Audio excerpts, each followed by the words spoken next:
Welcome back to Lady Arcaders Out of Bounds Toronto. My name is Izzy. I will be your host for the next few runs. I just want to give a quick shout out. Last November, we held our first Lady Arcaders Game Jam Lag Jam 2024. Here at the venue, you can play the games back there on that Steam Deck. And if you're online, you can type !Lag Jam in the chat to find links to our events recap on YouTube. And you can play the games for yourself from the comfort of your very own home. And without further ado, we are going to throw it to our next run, which is a TAS of Night at the Museum by Walgrey. Take it away.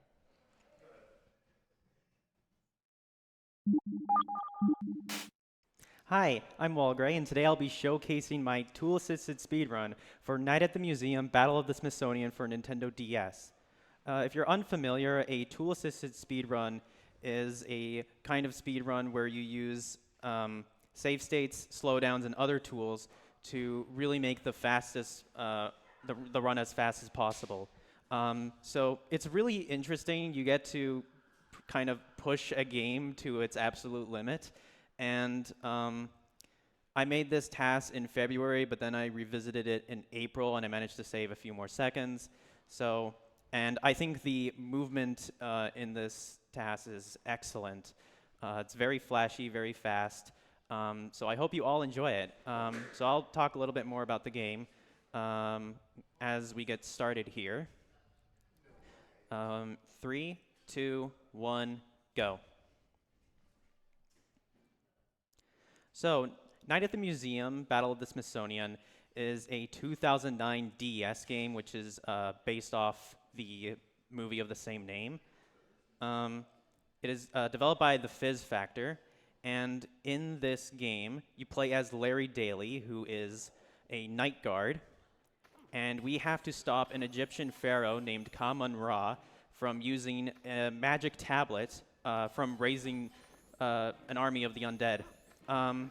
So, movement of this game, it's faster to be in the air than on the ground, so this is why you see me repeatedly jump. And there's actually invisible help triggers at the start of the level that you can jump over. Larry also has a flashlight. He can flashlight an enemy to stun them and defeat them. And you can also point the flashlight downwards so that you bounce off of the enemy. There are lots of moving platform cycles in this first level, and unfortunately we can't really reach a lot of them, so we have to stop. This is an ingot. Ingots are just little power-ups that we'll be able to use throughout our journey. So we just unlocked the Cloud Ingot, which gives us the ability to fly and glide in the air. And this is really helpful because it allows us to space out our jumps if we need to and cross large gaps. In this level, we're going to unlock the second ingot, the Moon Ingot. And when you have it active, your gravity is lowered, and it allows you to make these really big jumps. But you can also charge the Moon Ingot's ability to get a super jump like that. So we have to use it in this level.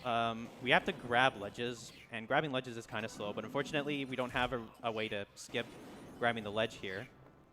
But this Moon Ingot is really powerful. It is one of the best ingots to have in the game, and you'll see why shortly. Coming up, there's going to be a slope, and when Larry steps on a slope, he will start sliding, and that has a lot of speed. And as you jump off the slope, you can keep that speed. So, yeah, you want to stay in the air to keep as much speed as possible. And then I switch to the Moon Ingot, and then I'm able to jump over that enemy.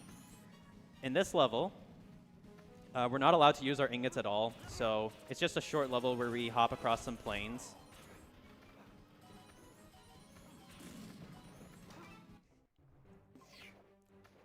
And here we have the last level of this world. There's going to be a boss at the end of it. But here you can see that I'm using slope speed and our ingots to really save as much time as possible.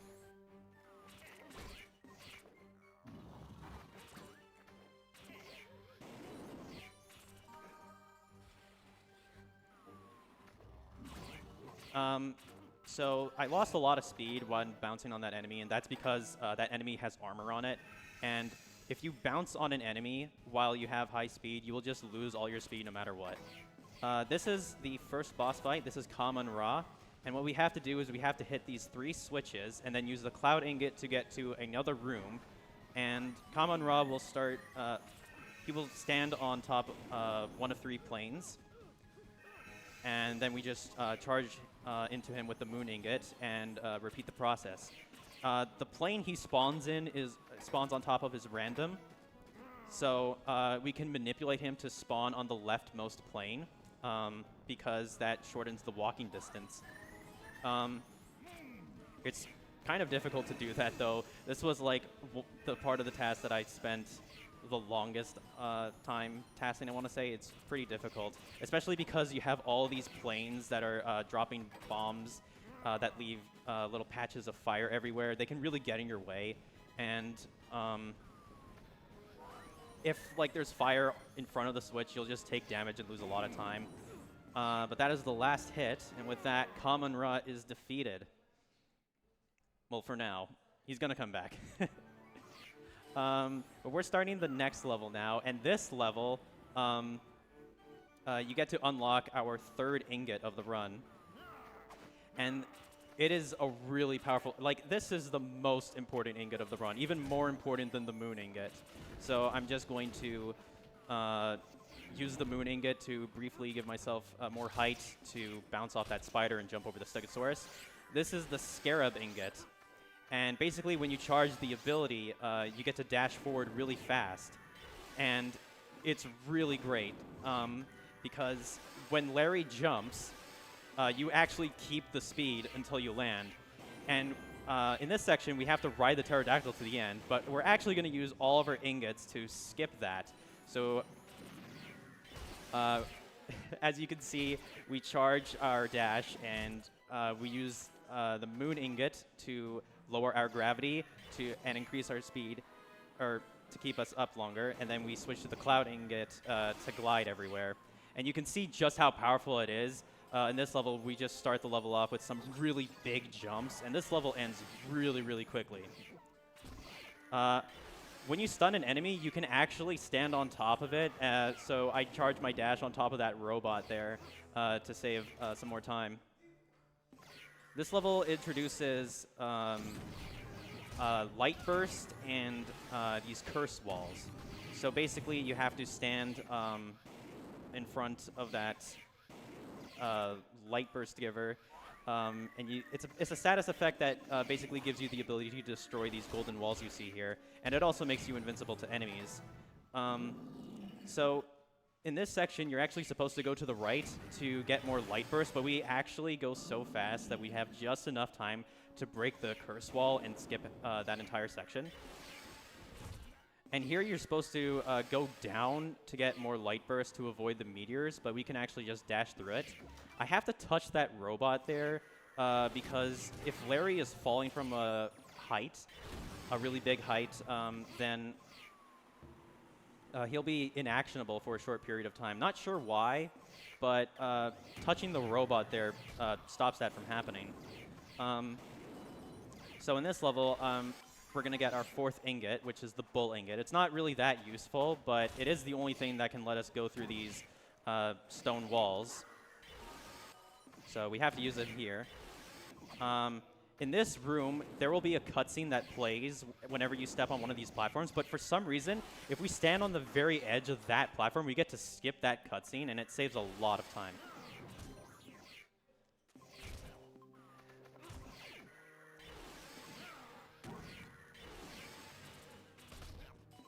So this level has our next boss. And right here, there's this little elevator section where we have to pick the correct switch. And every time we pick a switch, Larry is inactionable for a bit. We use the Moon Ingot up here because it's faster. We have to grab Light Burst here, drop down, and then dash through these curse walls. And then the boss is about to start. We are fighting Napoleon. So Napoleon is standing on top of this cannon, and he's shooting cannonballs at us. and we have to use the bull ingot to charge and reflect the bombs back to him, and then we have to use the scarab ingot to go underneath the cannon. And then Napoleon will shoot the ceiling, but since we go underneath him so fast, the boulders actually spawn on the wrong side. But it's not a problem though, because Larry's hitbox is really funny and can just destroy the boulders from the top. And with that, Napoleon is defeated.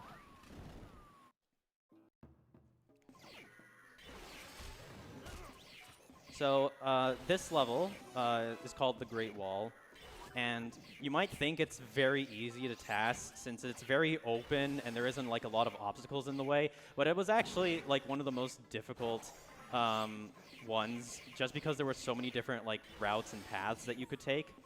I collected the monkey ingot just now, and that gives us the ability to do these wall jumps and also climb up vines.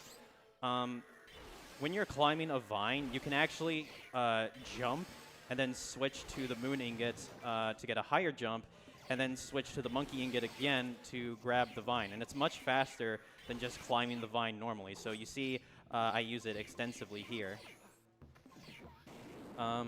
Also, when you use the monkey ingot, you do a wall jump, and you'll be locked into a trajectory, but you can actually switch into the scarab ingot and the moon ingot, and then back to the monkey ingot to cancel out that.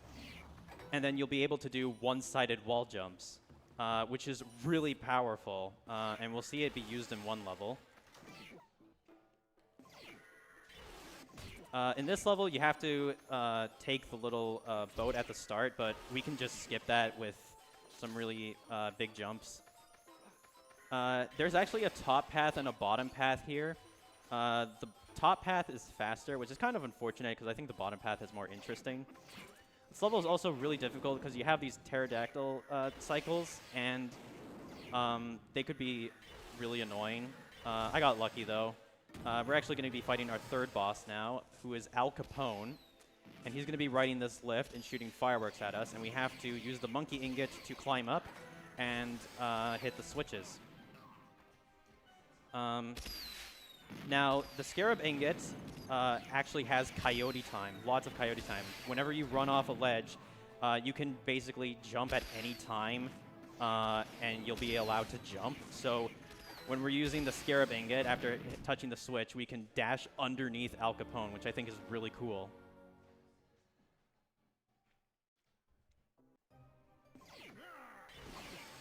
These next levels are themed off of art, and I really like them. I think they're really nice looking.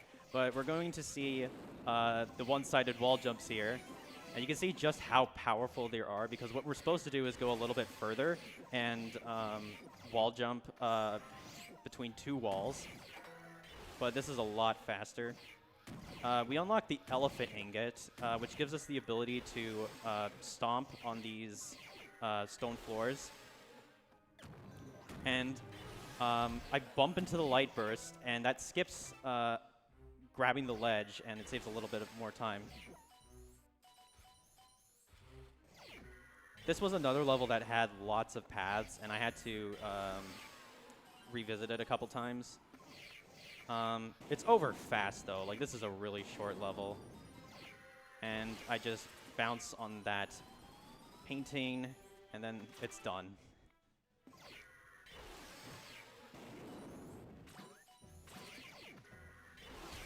In this level, I do a dash, and then I jump and bounce on an enemy.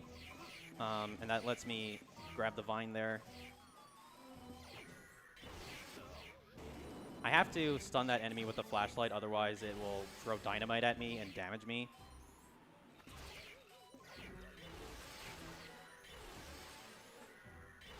And we're going to be fighting our next boss now, who is Ivan the Terrible. And basically, what we have to do is we have to use the scarab ingot to jump up this little maze. Ivan will be releasing these bombs from the top. And if we switch to the elephant ingot, we can actually glitch through the floor for some reason. I don't know why. But we have to use the elephant ingot to stomp on the pressure plate and that will trigger an explosion at the barrel, and that's how we damage Ivan. Now, I actually positioned Larry in such a way so that these walls that come out of the ground actually go up into him, so we can actually jump sooner. But yeah, there isn't really a lot going on in this fight. If you have anything you want to say. All right. Well, I just want to remind you all that all funds raised through bits, subscriptions, and Ko-fi are put towards running future events, tech, web space, and sustaining the vibrant Lady Arcaders community. You can find a link to donate by scanning the QR code at the info booth or by typing !Ko-fi in the chat. We really appreciate all of your support to keep Lady Arcaders running. All right, thank you. So we got the last 3 levels now. The ingot I picked up at the end is the Jackal ingot, and it doesn't have any powers. It's just here for plot. I actually switched to the Scarab ingot at the start of the level to go through one of the stone floors. I have no idea why that happens. And then we have to hit the switch to raise the pyramid.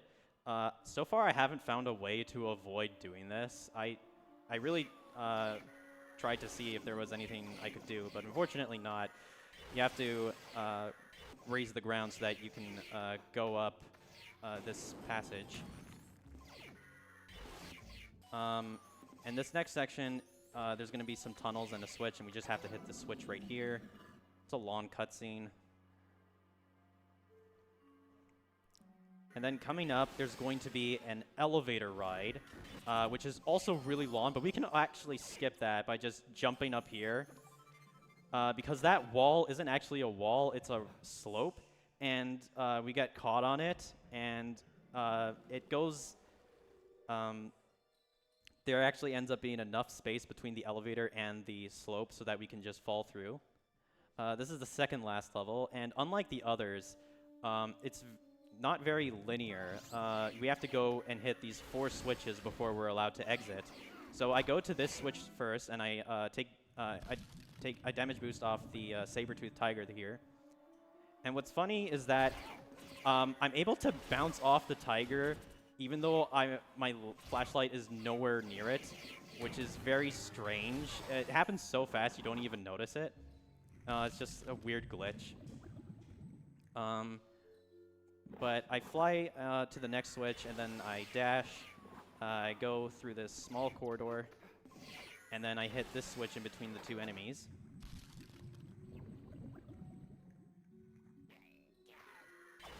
And luckily, I'm able to run away before those enemies damage me. And then this is the last switch. And instead of just going to the end normally, I'm actually going to dunk Larry into the water.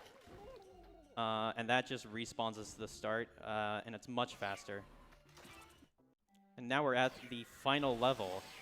It's the ultimate test of all of your gauntlet skills. As you can see, I'm switching gauntlets, or I'm switching ingots left and right. This section, we just have to use the Scarab ingot. We just dash on through.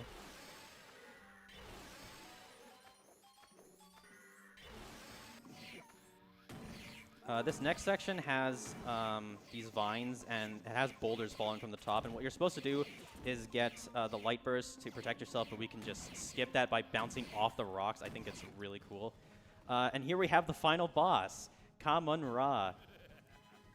So the way this works is we have to get across this conveyor belt, and we have to use the elephant ingot to stomp on this scale so that Ka-Mun-Ra touches the spikes. We just have to repeat this process 3 times. The ghosts can get a little bit annoying. They can get in your way. And after I stomp on the plate, that's time.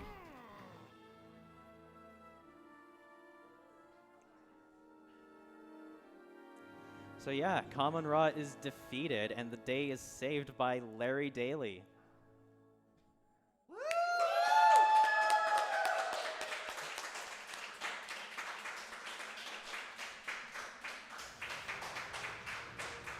right, and here we just have our final cutscene. So I just want to give a quick special thanks to Izzy Hope 58 for hosting me. I want to give special thanks to Lady Arcaders, Toronto Games Week, Society Clubhouse for having me here, and I want to give a special thanks to Speedruns Espanol and Japanese Restream. And last but certainly not least, I want to give a huge special thanks to tasvideos.org. They're a great community, really friendly people, and if you want to, learn more about tool-assisted speedruns or watch more of them, I definitely recommend checking out their website. That's all for me. I hope you have a good rest of your day, everyone.